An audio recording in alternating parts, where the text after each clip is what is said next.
प्रकृति अनुकूल रहे, इस बात का विचार करके निर्णय किया। हमने कह दिया गंगा मैया है भैया, मां की तरह ध्यान रखो। और अब तो अदालत ने भी कह दिया गंगा और जमुना को जीवित व्यक्ति की तरह लोग आचरण करें। मां है, उस समय दुनिया हंसती थी, ये लोग नदियों की पूजा करते। अब दुनिया में बहुत बड़ी समस्या है जल को लेकर। उसी प्रकार गौ संरक्षण की विधा बड़ी मुख्य है।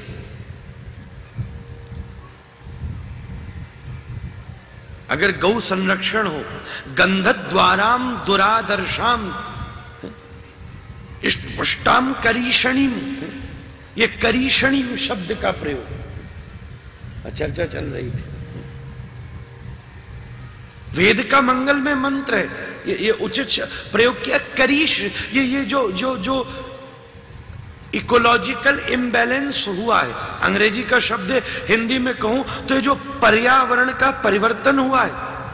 इतनी गर्मी इस समय, तो शुरुआत होती थी किसी जमाने में, होली के बाद से थोड़ी थोड़ी शुरू होना शुरू करती थी। बरखा के समय आ जाए कोई पता नहीं, सर्दी कब शुरू होकर खत्म हो जाए कोई पता नहीं, सवेरे कोई मौसम, शाम को कोई मौसम। ये जो मौसमों का परिवर्तन है, ये कैसे नियंत्रित होगा? वेद कह रहा है करीषणिम शब्द है करीश।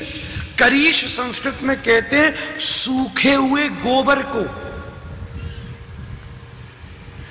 जब देशी गैया का गोबर कहीं गिरता है, उस गोबर को गिरने से थोड़े दिन सूख जाने पर जो उसके ऊपर झल्ली पड़ती है, वो झल्ली पर्जन्य को निमंत्रित करती है। बादल और पर्जन्य दो अलग चीजें।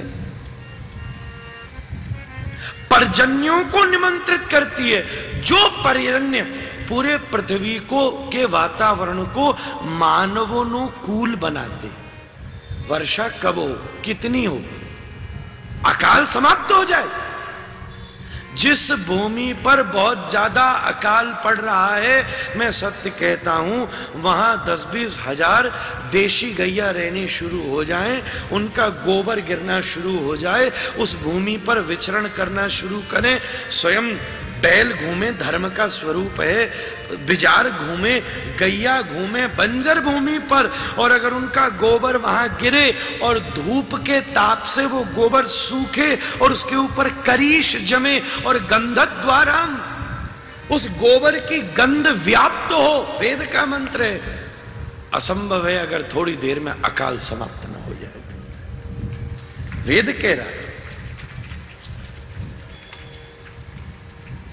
करीषणी ईश्वरिन सर्वभूतानां तामिहो पवहि श्रियम। मंत्र बड़ा दिव्य है।